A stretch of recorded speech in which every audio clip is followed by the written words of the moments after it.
Michael was in Costa Rica a number of years ago with his daughter, and he loved to swim in the ocean.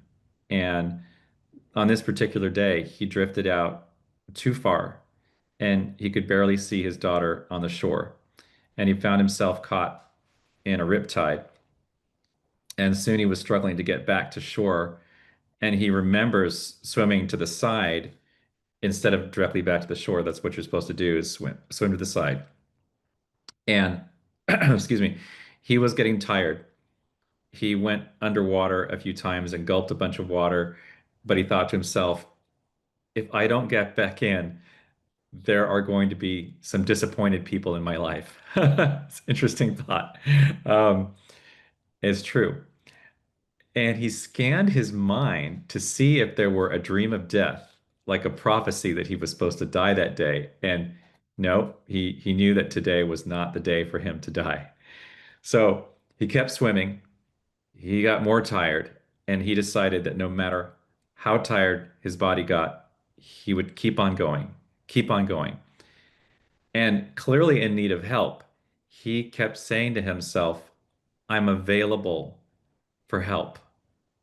I'm available for help. That was his mantra. And then again, he went back to this thought of no matter ti how tired I get, I'm going to keep on going. I'm going to keep on going. And I'm available for help, available for help. And he knew something in his logical mind was not going to come save him. So he kept this mantra going. I'm available for help. And shortly, a wave came through that gave him some momentum, and then a second wave, and then a third wave, and he could see the shore much more closely. And then soon he could feel his feet underneath the sand. He survived. He survived. And um, after what seemed like an eternity put in this small amount of time, um, he was just grateful to be alive. A few days later, he saw a spiritual guide, and the guide told him that an archangel responded with those three waves, and that archangels can't intervene unless you ask for help. And once you ask for help, now you're open. You're open to guidance or insight in whatever form it comes. But you have to ask. And you may have heard that before about angels, but I think it's true. Um, because we go into mental planning mode. We want to solve problems. I think that's a male energy. We want to fix things, and we want to be right. And we get stuck in a problem, and um, or sometimes we avoid the problem instead of asking our higher power, our mystical selves, um, for guidance. And the guidance might not come in a form that's even understandable initially. It could come in mental pictures. It could come in all kinds of things. But it's asking. We have to ask. Jesus at the Sermon on the Mount said, ask and it will be given to you. Seek and you will find it. Knock and the door will be opened. I gotta take a sip of water. So that's one of my favorite passages in the Bible, ask, seek, knock. And that's the passage that had basically inspired the book series that Esther Hicks began with, Abraham Hicks. So this asking power is available to us simply by asking. And it's interesting, the guidance that comes in my experience can be the guidance that is simply one step at a time, like the guidance that you need in the fog. You don't need to know what's way out there. You don't need to know, you just need to know what's in front of you, and you take one step at a time.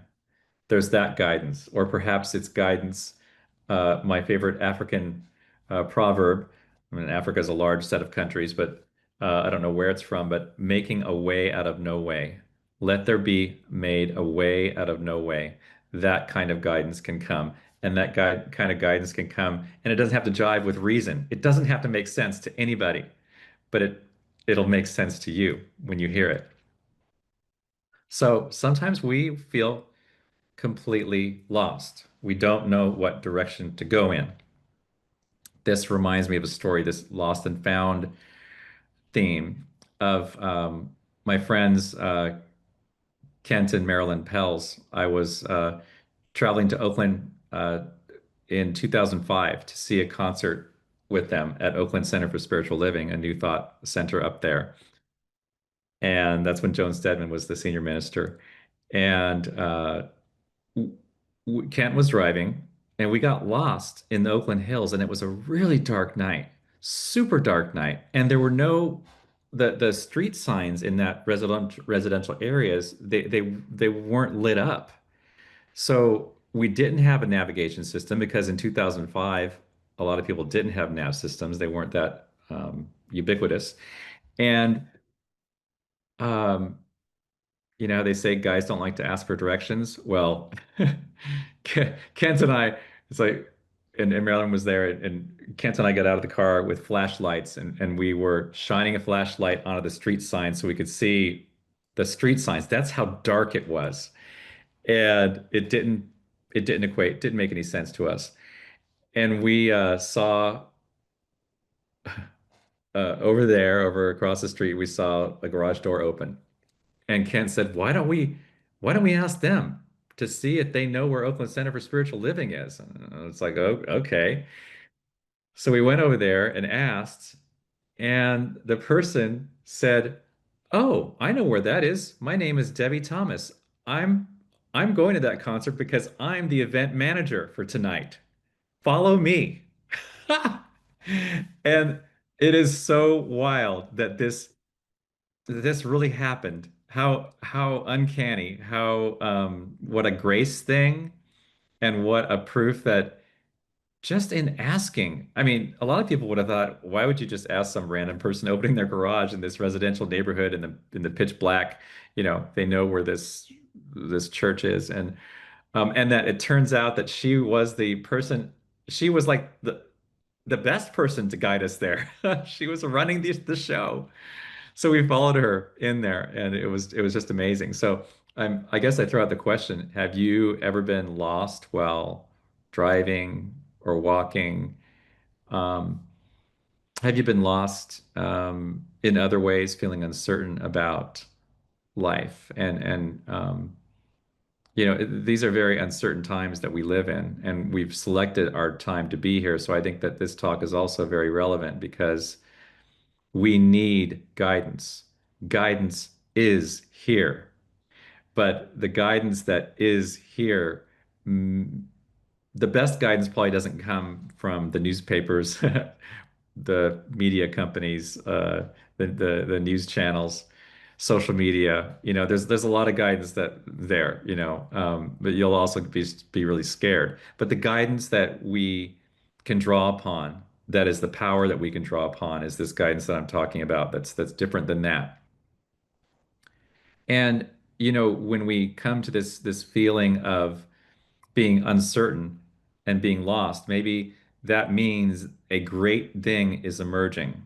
A greater, higher thing is an emerging, that things need to fall apart before they fall together, as the old saying goes. Think about, Jesus wandered for the symbolic 40 days and 40 nights in the desert, and Siddhartha wandered, the Buddha wandered for from when he was 29 to 35 years old, 6 years, wandered, not not lost, but lost in the way. He was experimenting with different ways, basically, and he found the Bodhi tree and found enlightenment 6 years later. But he needed to be lost. You see, he needed to be lost in the concepts before he could find the middle path. So another story about getting lost, which I think is an interesting microcosm for life, is I officiated my very first wedding for a couple named Glenn and Jose, and it was at the Botanical Gardens, and this was just on October 9th, and I'm gonna share some pictures of the experience here. I'm gonna share my screen, And before we go to the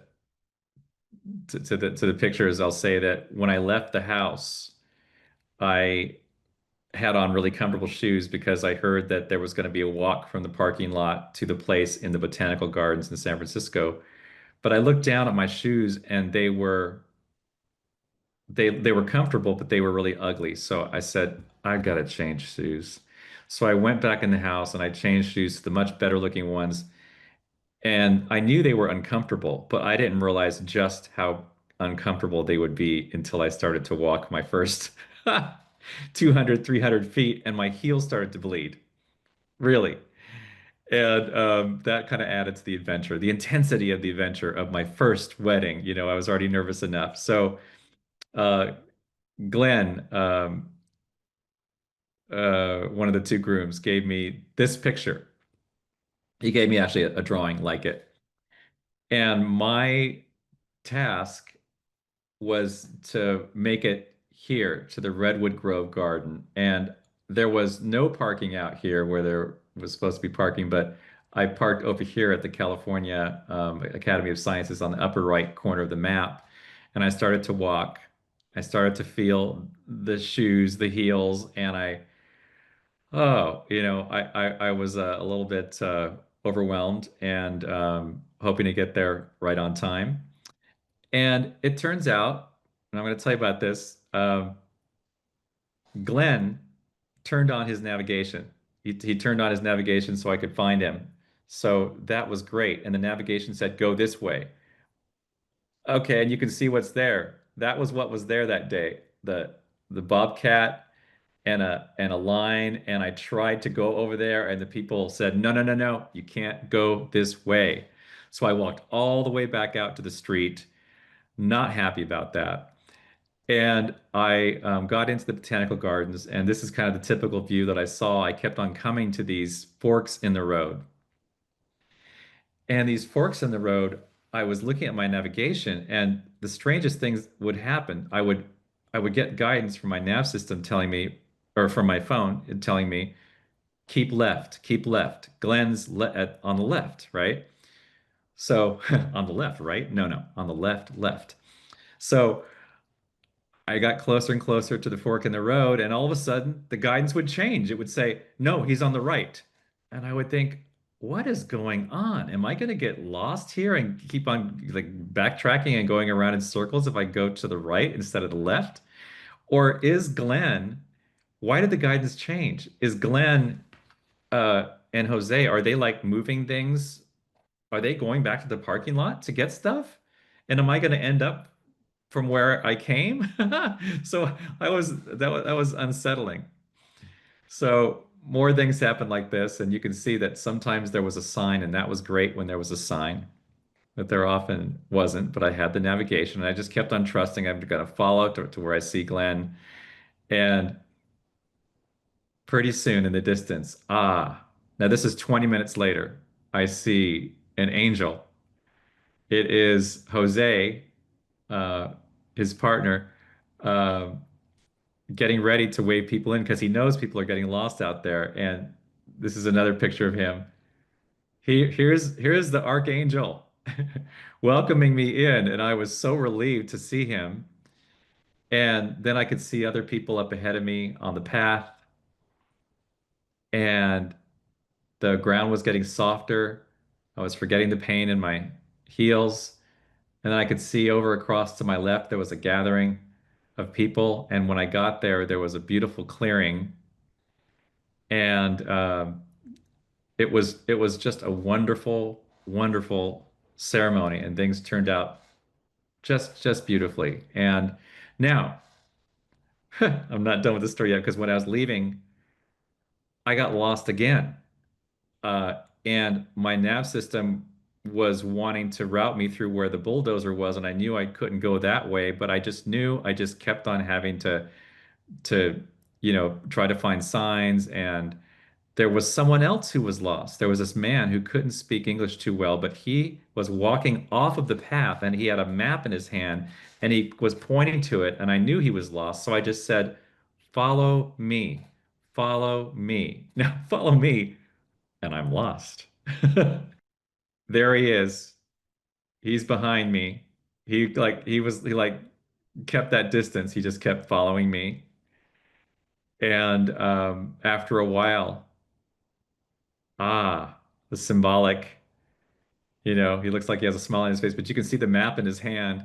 He followed me and we found a way out and we both smiled at each other. So it was just so beautiful. And so somewhere in there for me was a lesson of, finding guidance, but also once I find the way, I can show it to others. Even though I don't have to be 100% certain. I can be I can, lots of metaphors for life. Um, and trust was one of those. One of those things I trusted in was this navigation device. And it reminded me, I used to work in the navigation industry. And the navigation industry for cars, that's the way um, it emerged in military and then in boats and then in cars. And the way nav systems work, um, whether it's on your phone or anywhere else, is it's reading the signal. It's sensing the signal from satellites. And the satellites are doing something. They're basically broadcasting their position. They're saying, I'm here. I'm here. I don't know if it's latitude, longitude. I don't know what it is, altitude, but I'm here. And these satellites are always in the same place. These satellites are in a fixed geosynchronous orbit. There's probably 24 or 36 of them. Austin would know because he's built many pieces of technology that interplay in this world. Um, but these satellites just say, I'm here, I'm here, I'm here. They're constant. And it's the navigation companies that build software around it that make the world go, right? So I'm thinking that this is metaphorical of God. God does the same thing. God says, I'm here. I'm ever present.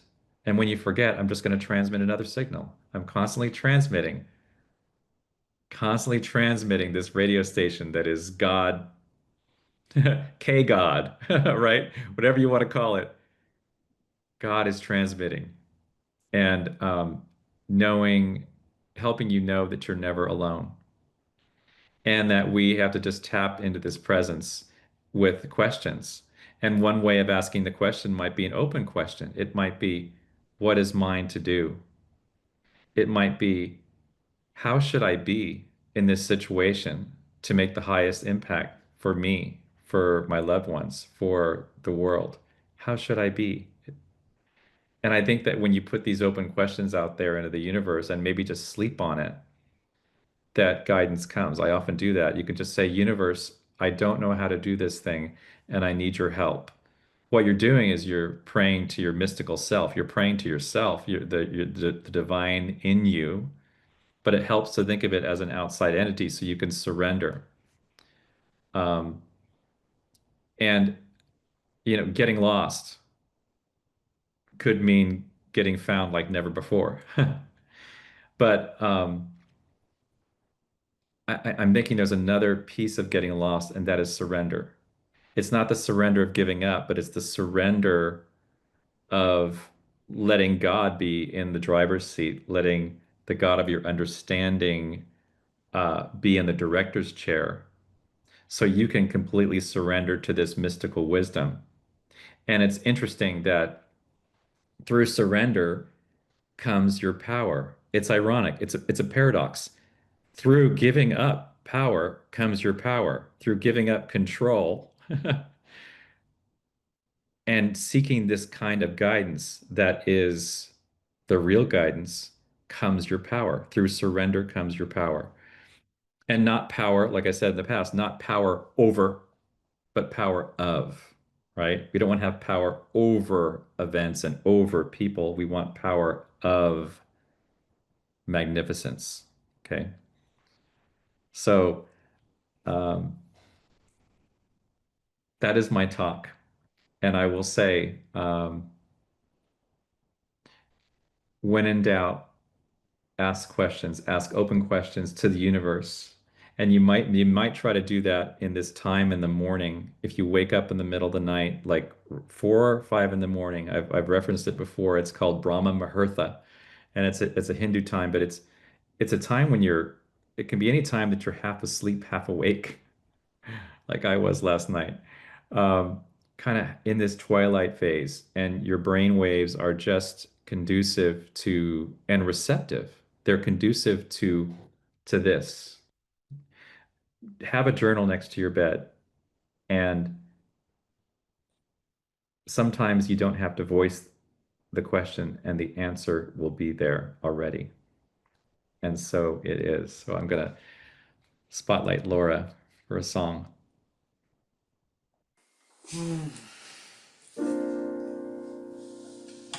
Thank you, David.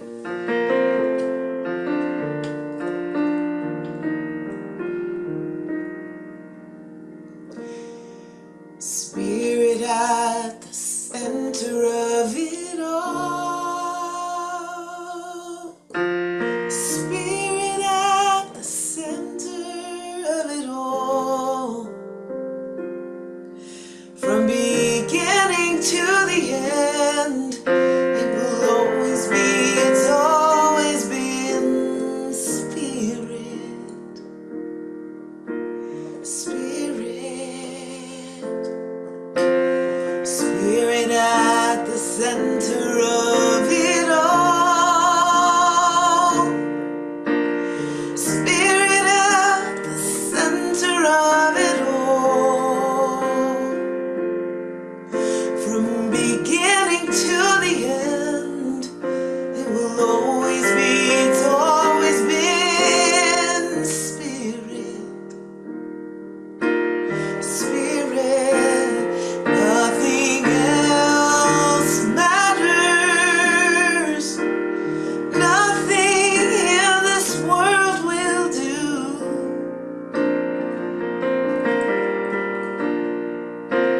Spirit, you're the center. Everything revolves around you. Spirit, you at the center of it all. At the center of it all.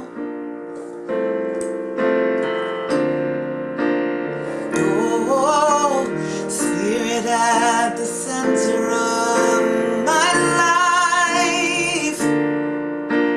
Spirit, you're the center of my life. From beginning to the end, it will always be Spirit. Spirit, nothing else matters. Nothing in this world will do. Oh, Spirit at the center. Everything revolves around you. Spirit, you. From my heart to the heavens, Spirit be the center. Well, it's all about you. Yes, it's all about you. From my heart to the heavens, Spirit at the center. It's all about you. Spirit. Spirit at the center of this place. Spirit at the center of this place. From beginning to the end, it will always be, it's always been Spirit at the center of it all. At the center of it all.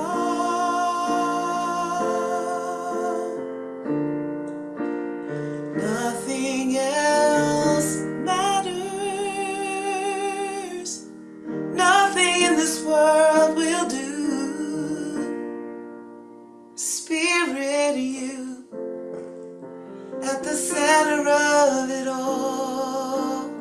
Oh, the center of it all. Love, you are the center of this life, this place, these sacred spaces, a spirit. Oh, at the center of it all.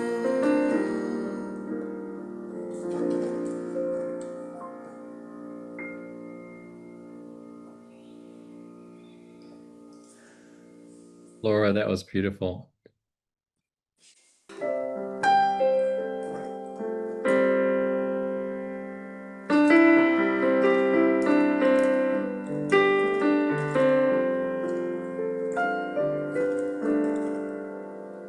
Oh, prepare me to be your sanctuary, pure and holy, tried and true. With thanksgiving, I am a living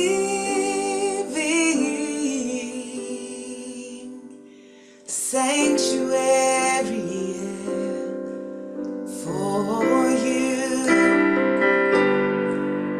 Oh, prepare me to be your sanctuary, pure and holy. I am tried and true. With thanksgiving, I am a living sanctuary for you. Oh, and I am your sanctuary. I am yours. Oh, and I am your sanctuary. Oh, Spirit, I am yours, and I am yours. I am your sanctuary. I am yours. So prepare me, yeah, to be your sanctuary. I know I am pure and I am holy and just.